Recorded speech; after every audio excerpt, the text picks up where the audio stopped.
সুপ্রিয় দর্শক মণ্ডলী, আপনাদের সবাইকে স্বাগত জানাচ্ছি। আমি মনিরুল ইসলাম। যমুনা টেলিভিশনের মাধ্যমে আপনারা দেখতে পারবেন জুলাই এবং আগস্ট গণ অভ্যুত্থানে যে গণহত্যা বাংলাদেশে হয়েছিল এবং যে গণহত্যার যে অভিযোগ, সেই অভিযোগের যে বিচার প্রক্রিয়া হবে এবং তৎকালীন বা ক্ষমতাচ্যুত আওয়ামী লীগ সরকারের তৎকালীন সাবেক প্রধানমন্ত্রী বা ক্ষমতাচ্যুত প্রধানমন্ত্রী শেখ হাসিনা সহ আওয়ামী লীগ সহ অন্যান্য বিভিন্ন আইনশৃঙ্খলা রক্ষাকারী বাহিনী বা অন্যান্য বাহিনীর বিভিন্ন কর্মকর্তাদের বিচার যেখানে হবে সেটা দেখতে পারবেন আমার মাধ্যমে। সবচেয়ে আলোচিত যে জায়গাটি সেটি হচ্ছে এজলাস, যেখানে আসলে বিচার প্রক্রিয়া হবে। এই যে আবার ঠিক ডান পাশে, এটাই হচ্ছে 2 তলার এই এজলাসটি। এই এজলাসেই মূলত যেখানে যুদ্ধ অপরাধীদের বিচার এই আন্তর্জাতিক অপরাধ ট্রাইব্যুনালের মাধ্যমে যুদ্ধ অপরাধীদের যে বিচার, সেই বিচারটি এখানে হয়েছিল এবং সেই আদলেই মোটামুটি এখানে করা হচ্ছে। আপনারা একেবারে শেষে যেটি দেখতে পাচ্ছেন সেখানে আসলে বিচারকরা বসেন। তার আগে আমি একটু দেখাতে চাই যেখানে আসলে আলোচিত বা যেখানে আসলে আসামিদেরকে আনা হবে। এই যে গ্লাস দিয়ে এই জায়গাটি ঘিরে রাখা হয়েছে, নিচে কাঠ, উপরে গ্লাস, আসলে যাতে আসামিরা তাদের কোনো প্রতিক্রিয়া বা এখানে কোনো বিশৃঙ্খলা না করতে পারে বা চিৎকার চেঁচামেচি করলে কোনো সমস্যা না হয়, সেক্ষেত্রে বা নিরাপত্তার জন্যেও এখানে গ্লাস দিয়ে মোটামুটি ঢেকে দেওয়া হয়েছে। এই যে আসামিদের রাখার যে জায়গাটি, এখানেই আসামিরা থাকবেন। মূলত যেটা হয়ে থাকে যে এই পাশে এই যে সোফাগুলো দেখছেন, এখানে সরকারি কৌশলী অর্থাৎ প্রসিকিউটররা বসবেন, যারা আসলে এই গণহত্যার অভিযোগ নিয়ে যারা কাজ করবেন, অভিযোগের পক্ষে যারা কাজ করবেন, তারা এখানে বসবেন। আর এই পাশে আসলে অন্য পক্ষ বা বিবাদী পক্ষ তারা বসবেন। আর আমার এই যে এই এজলাস কক্ষের ডান পাশের যে এটি রয়েছে, কাঠ গড়া রয়েছে, ছোট্ট একটি কাঠ গড়া এখানে করা হয়েছে, যেটা যুদ্ধাপরাধ বিচারের যে প্রক্রিয়া যখন হয়েছিল সেটাও এখানে ছিল। এখানে সাক্ষীরা সাক্ষ্য দিবেন, আসামিরা কথা বলতে চাইলে এখানে এসে কথা বলবেন এবং এখানেই মূলত কার্যক্রমটি হবে। আর এই যে বাম পাশে, এখানে ট্রাইব্যুনালের যারা কর্মকর্তা থাকবেন, বিচারকদের কথা যারা লিখবেন বা বিভিন্ন লিখিত কাজ যারা এখানে করবেন, তারা এখানে বসবেন। এখানে 3টি আসন রাখা হয়েছে। আর 3টি বড় আসন যেখানে, এটি হচ্ছে এই জায়গাটিতে বিচারপতিরা বসবেন। ট্রাইব্যুনালের চেয়ারম্যান যিনি, তিনি মাঝখানে বসবেন। অন্য 2 বিচারপতি তাদের এই 3 জন বা কখনো 2 জন, তাদের দিয়ে যে বেঞ্চ গঠন হবে, তারা এখান থেকে বিচার কাজ পরিচালনা করবেন। যে শাড়িটা কেমন দেখা যায় সেটা একটু আপনাদের দেখাচ্ছি।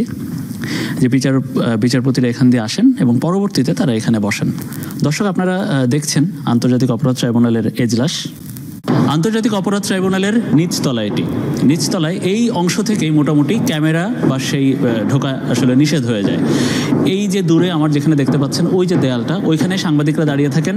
এইখানে আসামিদেরকে নামানো হয় গাড়ি থেকে এবং পরবর্তীতে এই সিঁড়ি দিয়েই আসামিদেরকে তুলে এই রাস্তা দিয়ে, আমরা দেখেছিলাম যে এইখানেই সেই হাজতটা ছিল, সেই হাজতটা এখানে রাখা হয়েছে।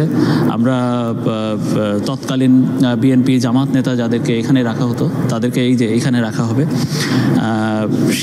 লোহার শিক দিয়ে মোটামুটি আবারও রং করে ভালো করে এই জায়গাটি করা হয়েছে এবং জব্দ করে করা হয়েছে। এই জায়গাটি যুদ্ধ অপরাধের বিচার যখন মোটামুটি শেষ হয়ে গিয়েছিল, তারপরে মোটামুটি একটু ধুলার আস্তরণ পড়ে গিয়েছিল, অনেক অংশ ভাঙা হয়ে গিয়েছিল, ভেঙে চুরে গেছিল। সেই জায়গাটি মোটামুটি ঠিক করা হয়েছে। এখানেই এটাই হচ্ছে মোটামুটি গারদখানা। আসামিদের জন্য একটা বেশ সুন্দর বা ভালো রকমের একটি ওয়াশরুম বা বাথরুম করা হয়েছে। এখানে টয়লেটের ব্যবস্থা করা হয়েছে মোটামুটি। আর উপরের যেটি, এটা সিসিটিভি দিয়ে ঘিরে রাখা এবং উপরেও ছোট ছোট লোহার শিক দিয়ে এই জায়গাটি করা হয়েছে এবং আসামিদের যাতে গরম না লাগে সেই জন্য ফ্যান দেওয়া হয়েছে এই হাজতখানার মধ্যে।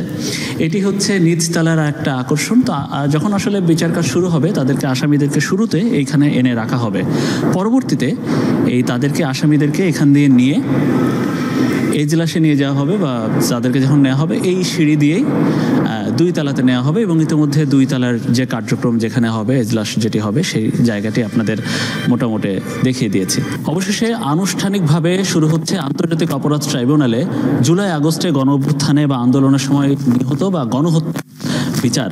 ইতোমধ্যে আন্তর্জাতিক অপরাধ ট্রাইব্যুনালের এই যে মূল যে ভবন, সেই মূল ভবনের কারুকাজ বা অন্যান্য আনুষঙ্গিক কাজ বা এটা সংস্কারের কাজ ইতিমধ্যে শেষ হয়েছে। প্রস্তুত এজলাস, প্রস্তুত আসামিদের হাজত বা গারদখানা যেটি বলে সেটি।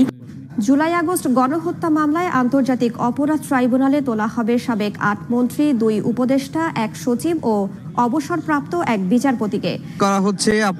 আপনারা দেখতেই পাচ্ছেন যে শুরুতেই একজন আসামিকে আনা হয়েছিল, তিনি হচ্ছেন গোলাম দস্তগীর গাজী। এরপরে দীপু মনিকে আদালতে হাজির করা হয়েছে। এখন আরেকটি প্রিজন ভ্যান থেকে নেমেছেন শাহজাহান খান।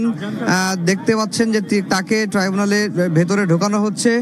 এরপরে রয়েছেন আনিসুল হক, সাবেক আইনমন্ত্রী, তাকেও কিন্তু ট্রাইব্যুনালে নেওয়া হলো। এরপরে রয়েছেন রাশেদ খান মেনন, ওয়ার্কার্স পার্টির সভাপতি, তাকে আদালতে হাজির করা হচ্ছে। এরপরে সাবেক বিচারপতি, অবসরপ্রাপ্ত বিচারপতি শামসুদ্দিন চৌধুরী মানিক, এরপরে হাসানুল হক ইনু, তাকে কিন্তু ট্রাইব্যুনালের যে গারদখানা সেখানে কিন্তু নেওয়া হলো। এরপরে তাদেরকে এজলাসে তোলা হবে। আমরা আরো কয়েকজনকে প্রিজন ভ্যান থেকে নামতে দেখছি। যদি আমি বলি যে এরপরে